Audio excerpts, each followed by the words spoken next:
Para retomar nuestra jornada de la tarde, damos inicio con la siguiente ponencia que está titulada Uso de técnicas de remuestreo, estadística para la mejora en la eficiencia de los trabajos de agrimensura del siglo XXI.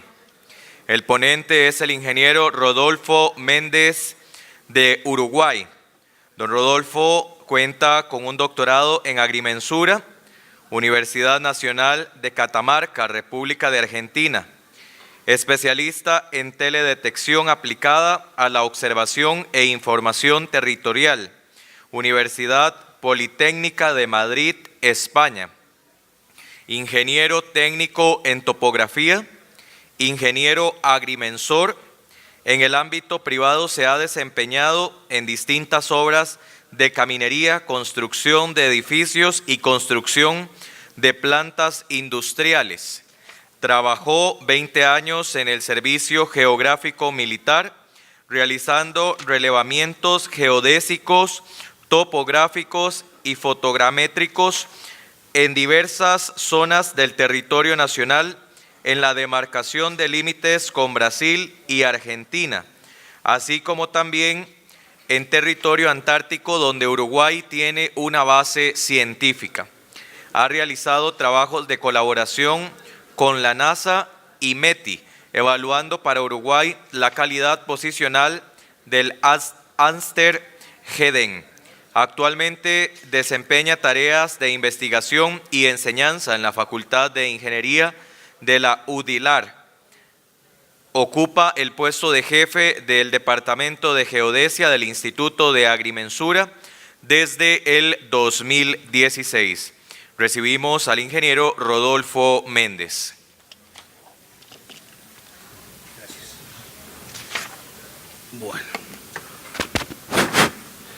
Bueno, buenas tardes.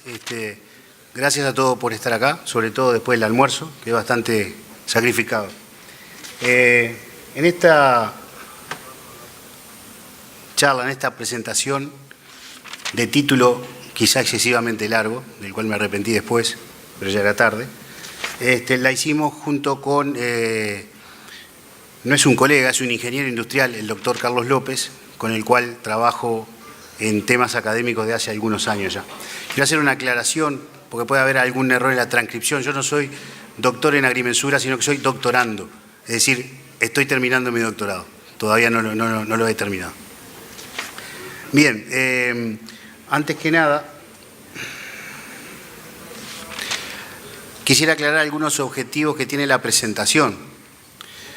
Y quizá lo más importante para mí sería aclarar cuáles no son los objetivos, aunque están en segundo lugar. Primero que nada, nosotros lo que queremos con esta presentación es plantear unas metodologías que son relativamente nuevas, por lo pronto para aplicaciones en agrimensura y áreas afines. Mostrar el potencial de estos métodos que voy a mostrar, no a desarrollar, en 3 casos concretos, de trabajos concretos que hemos realizado, y plantear una realidad que tiene que ver con mi país. Yo desconozco que tengan la misma realidad en cada uno de los países de los colegas que están presentes acá. Para nuestro caso, en cuanto a la enseñanza, la aplicación de estas técnicas, esa es la realidad la que yo voy a presentar.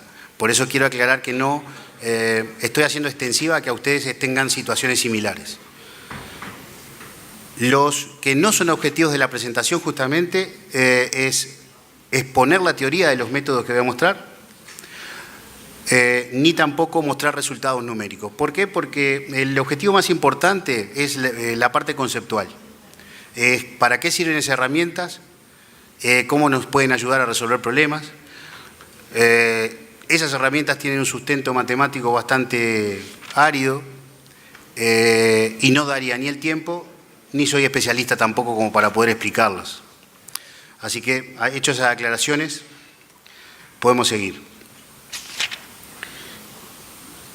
Nosotros trabajamos en estas áreas fundamentalmente, ¿verdad? Topografía, catastro, geodesia, geomática. Puedo haber agregado también la fotogrametría, pero básicamente en esas disciplinas nosotros siempre hacemos o cumplimos esa etapa de capturar datos, procesarlos y obtener de alguna manera algún producto final, del tipo que sea. Por tanto, nosotros nunca estamos exentos de lo que es errores y la incertidumbre que va a tener el resultado que presentemos. De eso no nos vamos a poder evadir jamás. En cuanto a los errores, siempre nosotros lo que tratamos es de minimizarlos, que sean los más pequeños posibles, ¿sí? Por una cuestión de que siempre queremos una cierta nivel de calidad en el trabajo que vamos a entregar, ¿sí? Pero en la realidad indica que, primero, que no se anulan, por lo pronto los errores aleatorios siempre van a estar ahí, nos van a perseguir hasta el último día. Lo que podemos hacer es minimizarlos, y cómo podemos hacer eso es con una mejora de equipamiento, podría ser una opción, personal más calificado, o inclusive una densificación de las observaciones o medidas que pueda tomar en campo, por ejemplo. Lo cual todo eso, por eso puse ese símbolo, es muy fácil decirlo, pero todo eso se traduce en plata, en dinero. Y, bueno, en ocasiones el dinero no está o la finalidad del trabajo no lo justifica, ¿sí? Lo otro que podemos hacer con la incertidumbre, ¿sí? Además de que supongamos que llegamos al tope de la minimización de esos errores, no los podemos minimizar más porque, bueno, estoy acotado por el equipamiento, por el dinero o por el tipo de personal que está trabajando, ¿sí? Pero, bueno, en definitiva, cuando ya no puedo achicar esos errores, lo que voy a tener que hacer es administrarlos, manejarlos, y para eso recurrimos a la estadística, ¿sí? Generalmente con eso nosotros obtenemos los valores más probables, vemos la dispersión que puede haber cuando calculamos desviaciones estándar, o varianzas, ¿sí? Y vemos también los intervalos de confianza. Por ejemplo, una realidad de nuestro país y de la enseñanza que estamos teniendo, quizá ya con miras a cambiar, pero por ejemplo cuando nosotros en topografía vamos a acumular errores aleatorios, generalmente recurrimos a este tipo de expresiones, en la cual hacemos las derivadas parciales de cada uno de los elementos que participan en la fórmula respecto de la función por el error al cuadrado que tiene ese parámetro, ¿verdad? Y los acumulamos cuadráticamente. Lo que implica, sí, que lo que estamos haciendo o aplicando de alguna manera con algunas suposiciones es el desarrollo de Taylor, ¿sí? Esa suposición, que nos da muy bien, lo hacemos o podemos hacerlo hasta en formato matricial, para acumular errores, tiene algunas suposiciones que muchas veces no se dicen, como por ejemplo que la función sea derivable, lo cual no siempre es así. Hay otra suposición, que los errores son pequeños o que las elipses de error sean iguales en todos los puntos, no siempre es así, ¿ah? Y también alguna cuestión con el truncar la expresión de Taylor al primer término. Todas esas cosas no se cumplen, podrían no cumplirse. Y yo podría no enterarme. Entonces podríamos recurrir a otro tipo de mecanismos, ¿sí? Cuando tenemos que esas suposiciones pueden no estar presentes o que se cumplan, podemos recurrir a otro tipo de soluciones. ¿Cómo solucionar el problema si eso, yo tengo la duda que eso se pueda cumplir, ¿verdad? Para poder aplicar. Además que, como ustedes habrán experimentado en algún momento, esa expresión que es sencilla, sí, pero para algunas expresiones resulta que cuando uno empieza a hacer derivadas, parciales y todo lo demás, se pone un tanto engorroso, o a veces muy engorroso. Vamos a plantear entonces 3 casos, ¿sí? En el cual nosotros hemos buscado alguna solución aplicando esas técnicas. Y la idea, repito, y quizá más de una vez lo voy a decir, la idea es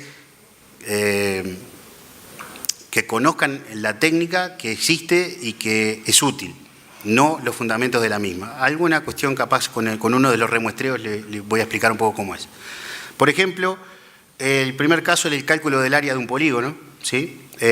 No sé si es suficientemente clara la imagen. Ahí hay una carta o un pedazo de una carta de una zona del Uruguay, ¿sí? Y ahí se colocaron, creo que eran unos 38 puntos de campo, de los cuales se eligieron 20, se trazó ese polígono, ¿sí? Y se pretendía hacer el cálculo del área, ¿sí? Así que la primera cosa es cómo conocer el error más probable de esa área con una incertidumbre asociada. Habitualmente nosotros tenemos las coordenadas, por lo pronto es nuestra realidad en el trabajo, cuando nosotros medimos un campo, tenemos las coordenadas de los vértices, aplicamos la fórmula y inmediatamente el trabajo se terminó. Pero no deja de ser una determinación o un cálculo determinístico. O sea, es ese número calculado una sola vez y no puedo afirmar o no tengo en sí demasiadas herramientas para decir en cuánto puede estar la variación de ese valor o cuál es su entorno de confianza. En el caso 2 tenemos un clásico cálculo de volúmenes de tierra, ¿sí? Y también se plantea lo mismo, cómo conocer el valor más probable de ese cálculo de volumen. Y acá hay alguna cosa más a lo previsto en la presentación, porque fue un ensayo que hicimos y era ver cómo variaba esa incertidumbre en función de cambiar la cantidad de puntos disponibles. Y ahora lo vamos a ver en las diapositivas siguientes. El tercer caso, es cómo aplicar estas técnicas a un cálculo de exactitud posicional aplicando el estándar NS-SDA.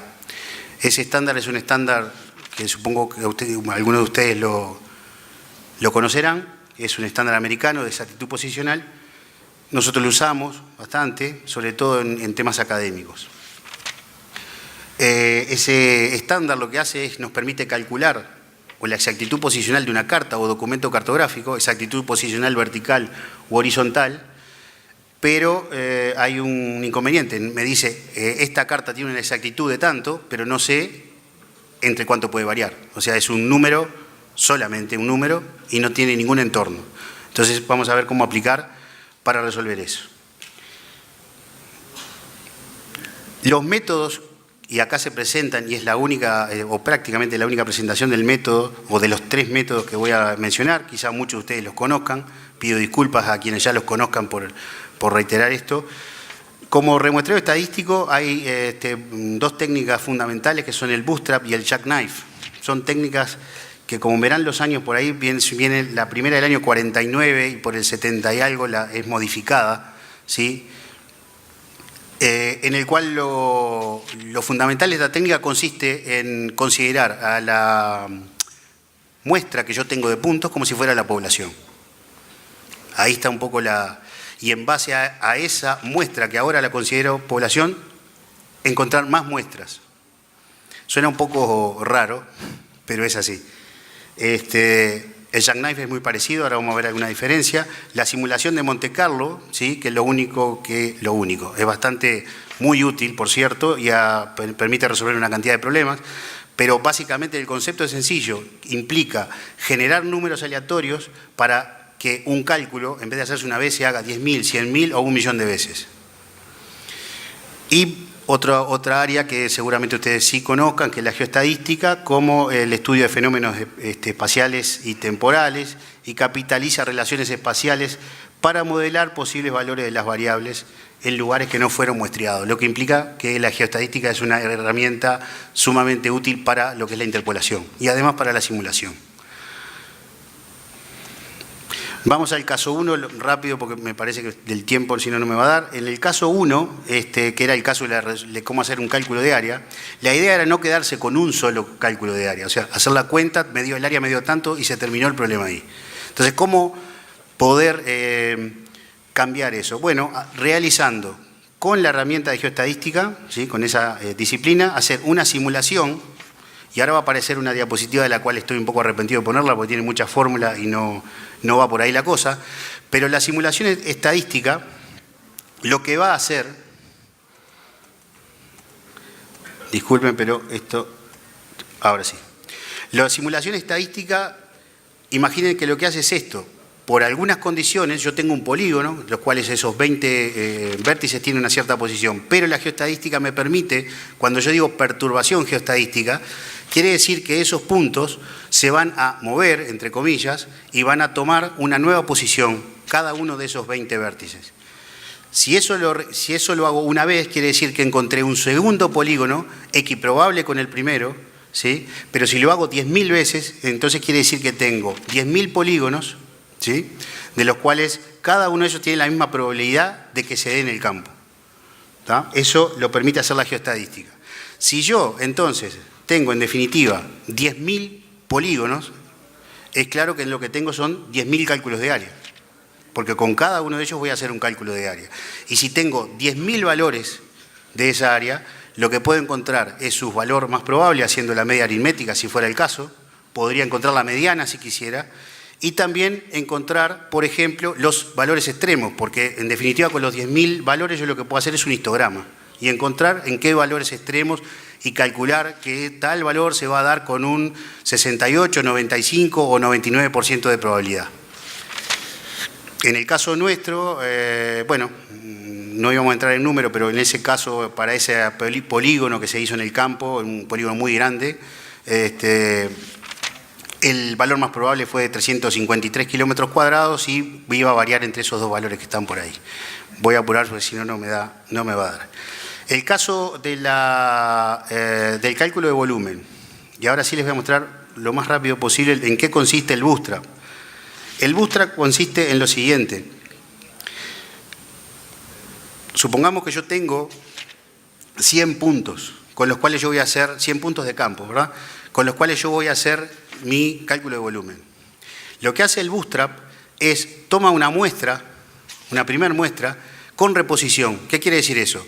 Imagínense como que yo tenga todas las medidas dentro de un, como en la quiniela, como en la lotería, ¿verdad? Que sacan una bolilla, ¿no? Entonces, saco la primera observación, ¿sí? Y la guardo. La vuelvo a colocar y saco la segunda observación y la guardo, ¿sí? Y, gracias. Y vuelvo a sacar una tercera observación y la guardo, hasta que saco 100 observaciones. Eso es mi primer muestra Bootstrap, que se llama. Con esa voy a hacer un cálculo de volumen. Voy a hacer tantas muestras como quiera, por ejemplo, 100.000. 1.000.000, no importa. Eso es lo que acota eso es la potencia de cálculo que yo tenga con la máquina disponible. Si la pongo a calcular y vemos que sale humo, bueno, entonces había que bajar el número. Y si no, esperaré un poco más, ¿sí? Pero el límite viene por ese lado, ¿tá? En eso consiste el Bootstrap, ¿sí? Después que yo tengo, como digo, muestras Bootstrap, hice 10.000 muestras, tengo 10.000 cálculos de volumen, de los cuales otra vez voy a tomar, si quisiera, el valor medio o la mediana, como en algún caso tomamos, por ser la mediana un valor o una medida de centro que es inmune a los outliers o a las equivocaciones, y tomar también, si quisiera, por ejemplo, ver los percentiles 2.5 y 97.5 para quedarme con el 95% de confianza. Esto que aparece acá, en realidad fue un agregado que hicimos al trabajo y empezamos a probar qué pasaba si tomábamos 1.700 puntos de campo, que como ven están con 1.700 puntos de, perdón, sí, 1.700 puntos de campo era el original. ¿Qué pasaba si hacíamos el trabajo con 100 puntos de campo? ¿Sí? De esos 1.000, era como elegir hasta un tope de 100 puntos, lo que representara lo más fidedignamente posible lo que es el volumen, o mejor dicho, el relieve del terreno. Y podía elegir solamente 100 puntos. ¿Qué pasaba? Con 100 puntos yo tenía un entorno de error que lo representa esa barra de color rojo, ¿sí? Cuando nos pasábamos a 500 puntos, ¿sí? El descenso en el error es bastante notorio, como ven en la línea color un poco naranja quizás, ¿ah? Y desciende un poco más al color amarillo cuando usamos 800 puntos. La cuestión a reflexionar, claramente no es aquí, pero como cuando pasamos de 800 a 1.700 puntos, el descenso del error es relativamente poco. O sea, dupliqué el error y no necesariamente mi entorno de incertidumbre se reduce a la mitad. Dupliqué, perdón, la cantidad de puntos tomados, ¿no? Lo cual eso puede implicar... puede dar algunas indicaciones hasta cuántos puntos tomar y cuándo tomando más puntos no gano mucha más precisión, ¿no? Lo cual a muchos de ustedes seguramente se los diga la experiencia. Lo que pasa que a veces hay que, como complemento a esa experiencia, poder cuantificarlo y ponerlo en un informe, ¿no? Por último caso, en el caso del estándar americano, el estándar americano lo que hace es, sugiere o pide que se cumplan determinadas cosas. Poner 20 puntos de campo, ¿sí? Para controlar una carta, por ejemplo, como hemos hecho nosotros, se disponen 20 puntos de campo que nosotros medimos con GPS. La disposición de los puntos de campo están indicadas en el estándar. Hay muestras, se tienen que ubicar en la carta de esa manera, no menos de 20 puntos, no más cerca 2 puntos, cualesquiera de ellos, no más cerca que un décimo en la diagonal. Y cuando uno ubica todos esos puntos cumpliendo el estándar, hace algunas operaciones que también las indica el estándar. En definitiva, yo hago esas cuentas y el estándar, que es hasta una planilla Excel que se baja de la página del NSSDA, yo hago la cuenta y me da un resultado. Y ese resultado, si fueran 100 metros, por ejemplo, me dice que o se expresa o se declara de manera estandarizada, dice, bueno, esta carta fue evaluada para 100 metros de exactitud horizontal para el 95% de los casos. ¿Está? A nosotros nos ha servido de mucho. Nosotros en el Servicio Geográfico Militar durante muchos años usamos carta papel 1.50.000 y todos tendemos a pensar, dice, ¿qué error tiene la carta? Y bueno, el error de la carta es si yo mido con una regla o con un escalímetro sobre la carta, yo puedo estimar 1 milímetro o 1/4 de milímetro a ojo, a simple vista. ¿Sí? Eso implicaría unos 13, 14 metros. Y todo el mundo cree que ese es el error de la carta. La primera vez que se hizo una evaluación de las cartas nuestras, dieron que esa carta tenía 80 metros. Entonces, muchas veces la gente confunde la escala. A veces la escala es una expresión de deseo, que la carta tenga determinado error, pero hasta que no se la evalúa, el error no se lo puede conocer.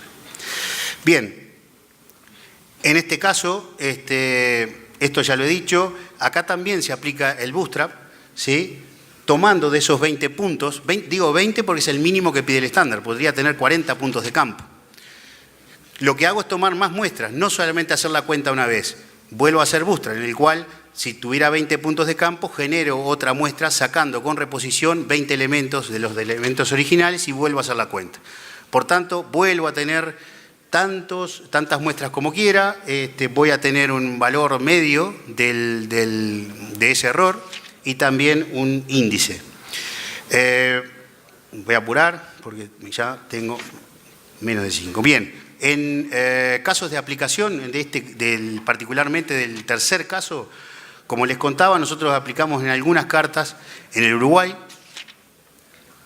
a modo más bien académico y particular, no fue tan institucional.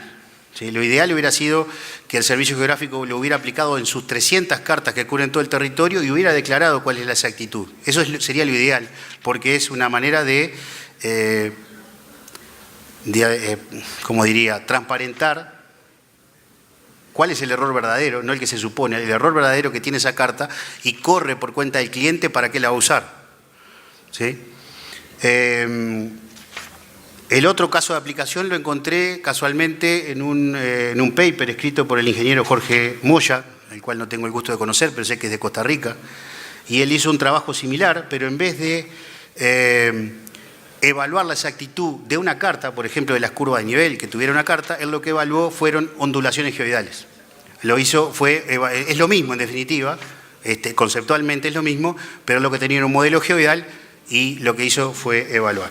Bien, para terminar, estos métodos que yo expliqué, sobre todo Bootstrap, Jackknife, las primeras veces que yo pude manejarme con esos conceptos, me llamó mucho la atención que lo que encontré no estaba en ningún libro de agrimensura, ni de geodesia, ni nada que se le pareciera, sino en psicología y en biología y unas cuantas cosas más. Y voy a hablar por mi medio, el uso de estas técnicas no solamente no es común, sino las pocas veces que yo lo he planteado en alguna reunión con otros colegas, sobre todo colegas ya los que somos más veteranos, los pares ya nos miran medio raro con este tipo de propuestas, y los que fueron profesores nuestros piden perdón por todos los pecados, ¿no? Pero en realidad esos métodos existen, tienen sustento matemático, no son ningún tipo de invento. El tema es poder aplicarlos y bajarlos a la realidad en una aplicación geodésica o topográfica. ¿Sí? Y por último, esto no pretende bajo ningún punto de vista sustituir el criterio del ingeniero. El criterio ese es insustituible. La experiencia que puede tener un ingeniero en campo, eso no lo puede sustituir ningún método de remuestreo ni nada por el estilo. Muchas veces la persona con experiencia resuelve y termina resolviendo lo mismo que habiendo hecho todas estas cuentas. Seguramente sea así, pero no deja de ser una herramienta que tiene su argumentación, ¿sí? Entonces eso es bueno. Así que eso no es, la idea no es sustituir al ingeniero, pero sí, y por último, ustedes si se fijaron en los años, todas estas técnicas fueron creadas entre los años 50 y creo que la más nueva del año 77. Y uno dirá, bueno, ¿por qué no lo aplicaban antes? Y bueno, porque era imposible aplicarlo antes, porque no había computadora que lo pudiera soportar. Y si había la que pudiera soportar eso, probablemente nadie la podía comprar. Sin embargo, hoy, relativamente fácil, todos accedemos a notebook y a computadoras personales con las cuales este tipo de tareas se pueden resolver sin problema. Así que, ¿esto está de más? No, porque fui para atrás. Les agradezco la atención, sobre todo después del almuerzo, que ya les digo es heroico eso, así que está. Muchas gracias.